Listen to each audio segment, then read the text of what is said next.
Halo teman-teman, kembali lagi bersama saya di sini. Dan inilah seluruh alur cerita dan penjelasan film Kalajengking Merah tahun 1988.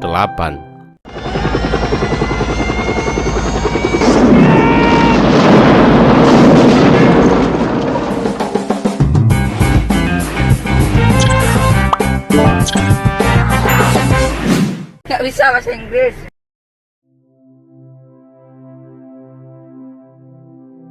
Film akan berfokus pada seorang pasukan Spetsnaz Rusia bernama Nikolai Radchenko yang diberi misi oleh atasannya untuk menangkap seorang ketua gerakan pemberontak asal Afrika bernama Anggo Sundata. Gerakan ini dimulai sejak tahun 1985. Berawal dari sebuah gerakan bawah tanah yang tidak berbahaya. Namun sejak dipimpin oleh Anggo, gerakan ini berubah menjadi sebuah gerakan yang begitu mengancam dan mengerikan, di mana mereka melakukan kekerasan, penghancuran, pembunuhan, bahkan pembinasaan. Sehingga di sini si atasan pun meminta Nikolai untuk menyelamatkan seorang tahanan bernama Kalunda Kinsta yang akan menemaninya dalam misi tersebut. Our operation center in Mabaka. Beralih ke markas Suamo atau lebih tepatnya penjara Rusia yang menjadi tempat ditahannya Kalunda di Afrika. Di sini kita pun akan diperkenalkan dengan seorang kolonel bernama Zayas yang memiliki sifat temperamen dan agak brutal.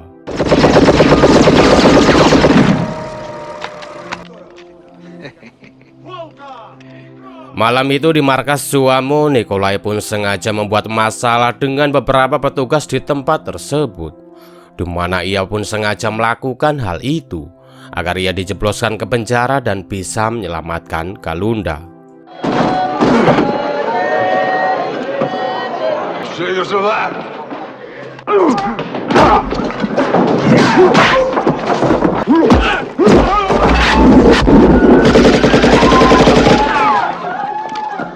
Berkat rencananya yang berjalan dengan sangat lancar, pada akhirnya Nikolai pun bertemu dengan Kalunda. Selain itu di sana juga Nikolai bertemu dengan seorang pria bernama Ferguson yang merupakan teman dari Kalunda.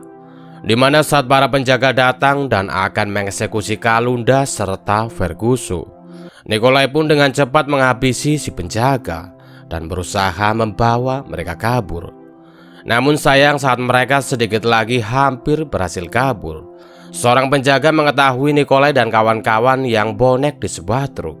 Sehingga di sini mau tidak mau Nikolai pun harus memperlihatkan sedikit kemampuannya untuknya bisa menyelamatkan Kalunda serta Ferguson dari kejaran para pasukan Rusia.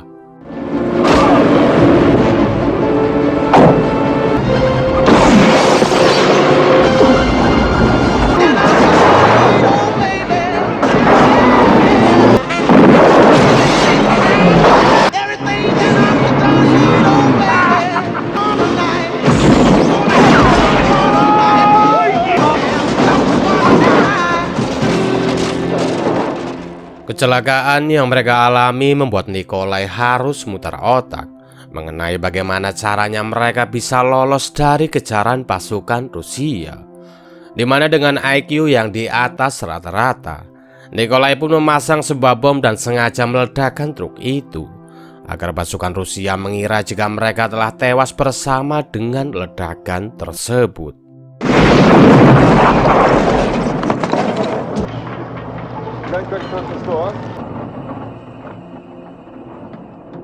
Setelah kejadian itu, Kalunda pun mengajak mereka untuk pergi ke sebuah tempat bernama Porto Silva, atau lebih tepatnya desa dari si Kalunda ini. Namun sayang setibanya di Porto Silva, Kalunda pun harus menerima kenyataan jika desanya telah hancur dibombardir oleh pasukan Kolonel Zayas.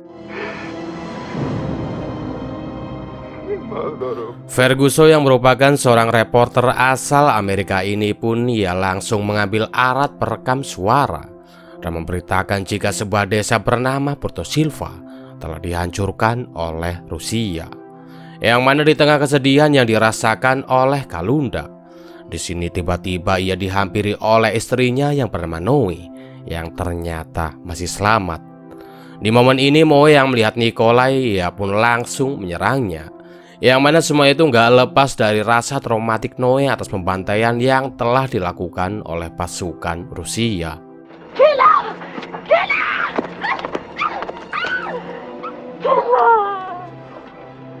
Mereka pun kemudian melanjutkan perjalanan untuk menuju ke tempat Anggu, di mana di tengah perjalanan mereka pun menyempatkan diri untuk rehat sejenak, sembari nyemplung ke kubangan air yang mereka jumpai.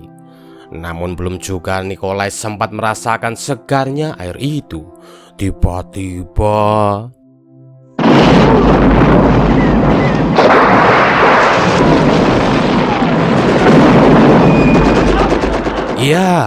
tiba-tiba datanglah pasukan Rusia yang langsung mengepung mereka dari berbagai sisi, di mana saat mereka semua sudah terdesak, di sini muncullah pasukan Anggo yang langsung membantai seluruh pasukan Rusia, sekaligus menyelamatkan mereka bertiga.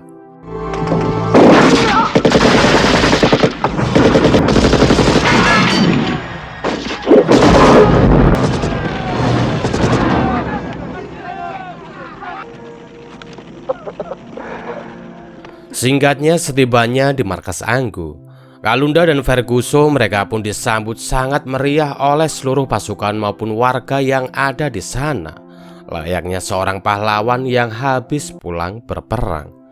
Di mana semua itu sangat berbanding terbalik dengan Nikolai, yang mana ia mendapat sambutan yang sangat tidak menyenangkan dari para warga maupun pasukan Anggu.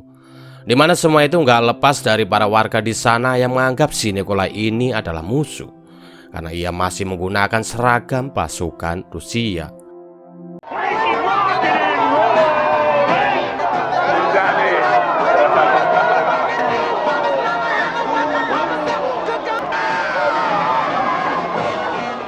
Kalunda pun kemudian menemui Anggu, di mana Kalunda menjelaskan jika si Nikolai ini adalah seorang pasukan pembangkang asal Rusia yang telah menyelamatkannya dari markas Juamo.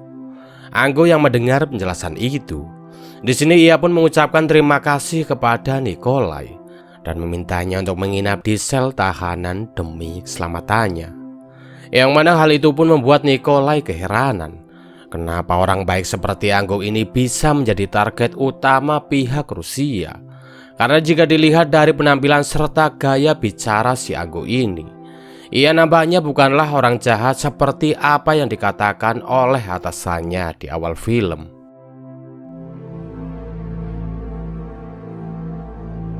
Malam harinya, di tengah kegalauan misinya yang diharuskan untuk membunuh Anggo, Nikolai pun mengingat janjinya saat ia diangkat sebagai pasukan Spetsnaz Rusia, di mana dengan mengucap seluruh sumpah sebagai pasukan Spetsnaz, pada akhirnya ia pun memutuskan akan tetap membunuh Anggo, di mana dengan kemampuan yang dimilikinya, di sini Nikolai pun dengan mudahnya menghabisi beberapa penjaga. Namun saat ia akan membunuh Anggo, hingga yang terjadi,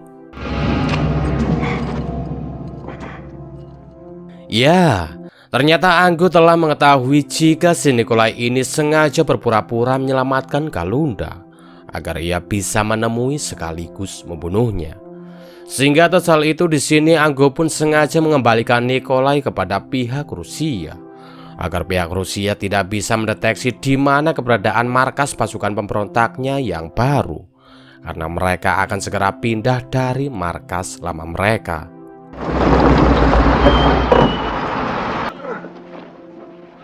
What have we here? Setelah kegagalan misinya itu, Nikolai pun diinterogasi oleh sang jenderal yang menanyakan kenapa Nikolai bisa gagal dalam misi tersebut. Di sini Nikolai pun menjelaskan jika ia sudah melakukan yang terbaik. Namun ia ragu jika Anggo tak seburuk seperti apa yang sang jenderal katakan. Sehingga keraguan itulah yang membuat dirinya gagal dalam misi tersebut. Di sini sang jenderal yang kecewa dengan jawaban itu, ia pun langsung memecat Nikolai dari anggota pasukan Spetsnaz saat itu juga.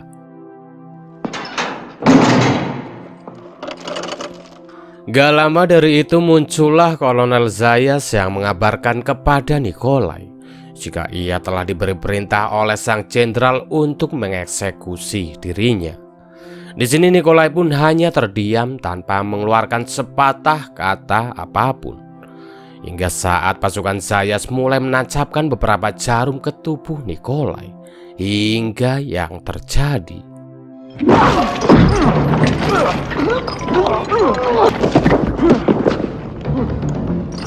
Ya, di sini Nikolai pun berhasil membunuh si prajurit dan memutuskan untuk kabur dari tempat itu. Setelah ia berpesan kepada seorang penjaga yang dimintanya untuk mengatakan kepada sang jenderal jika dirinya masih hidup.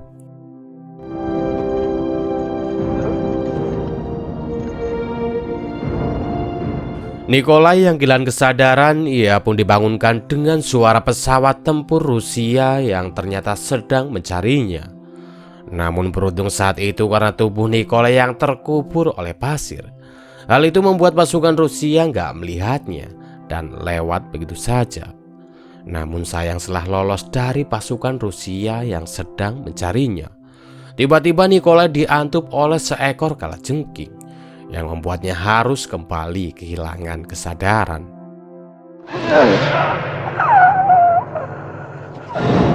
Beralih ke tempat lain, Zayas yang mendapat kabar jika pasukannya tidak menemukan Nikolai.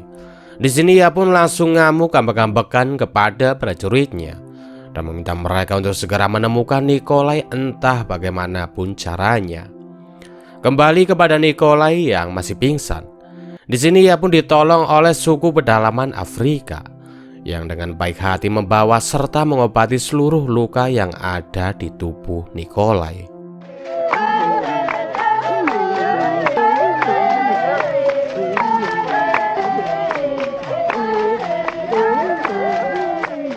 Sementara itu, si jenderal yang mendapat kabar jika Anggo semakin gencar melakukan beberapa pendekatan ke berbagai desa di Afrika. Ia pun segera melakukan operasi terhadap beberapa desa yang telah menyatakan untuk bergabung dengan gerakan Anggo, di mana dengan dibantu oleh Zayas dan pasukannya.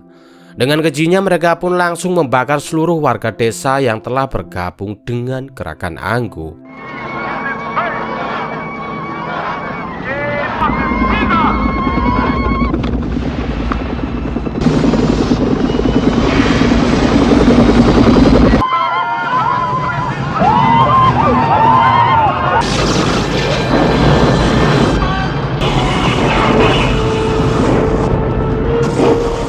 Di sisi lain, Nikolai yang mulai pulih dari lukanya.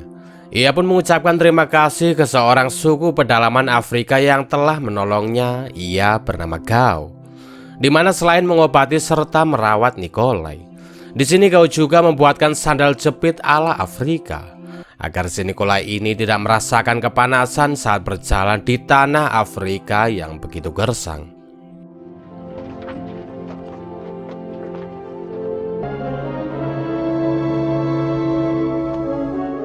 Beralih ke tempat lain atau lebih tepatnya di markas kelompok Anggo yang baru, di mana saat semua warga dan pasukan sedang bersantai, tiba-tiba mereka dikagetkan dengan kedatangan pasukan Rusia yang langsung menyerang markas mereka. Yang mana walaupun Kalunda dan anggotanya sudah mengerahkan seluruh pasukannya untuk berusaha mempertahankan markas mereka, namun dengan persenjataan mumpuni yang dimiliki oleh pasukan Rusia, di sini mereka pun harus pasrah saat melihat si jenderal yang berhasil meratakan markas mereka hanya dengan hitungan menit saja.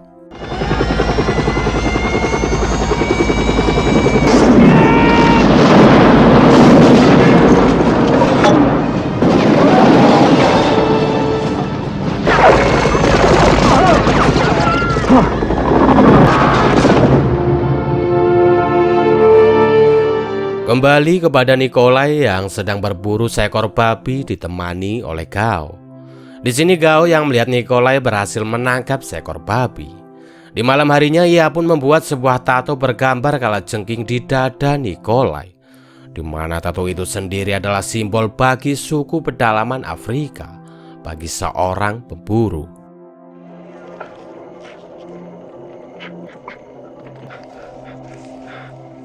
Di keesokan harinya, Nikolai dan Gao yang kembali berburu. Mereka pun dikagetkan dengan penemuan beberapa hewan yang telah mati keracunan. Di mana saat mereka terus menyusuri tempat itu, ternyata tempat itu merupakan sebuah desa yang sempat diserang oleh si jenderal dan pasukannya.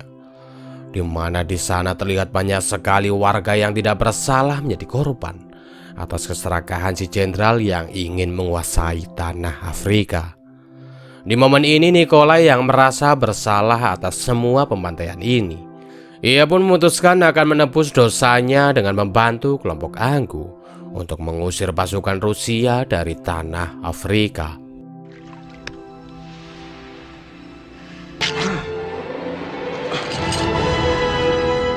Singkatnya, setibanya di markas Anggu, Nikolai pun langsung dikepung oleh seluruh pasukan Anggu. Namun saat Anggu melihat tato kalajengking di dada Nikolai, di sini Anggu pun meminta Kalunda untuk mempercayai Nikolai, karena kali ini ia sangat yakin jika Nikolai akan benar-benar membantu mereka. Sebelum pada akhirnya Anggu pun menghembuskan nafas yang terakhirnya.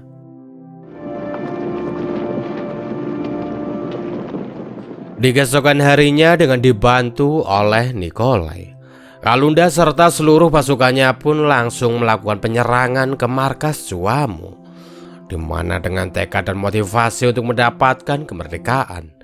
Di hari itu Kalunda dan seluruh pasukannya pun benar-benar mengerahkan seluruh kemampuannya, yang mana hal itu pun membuat pasukan Rusia dibuat sangat kocar-kacir dan gak mampu mengatasi serangan tersebut.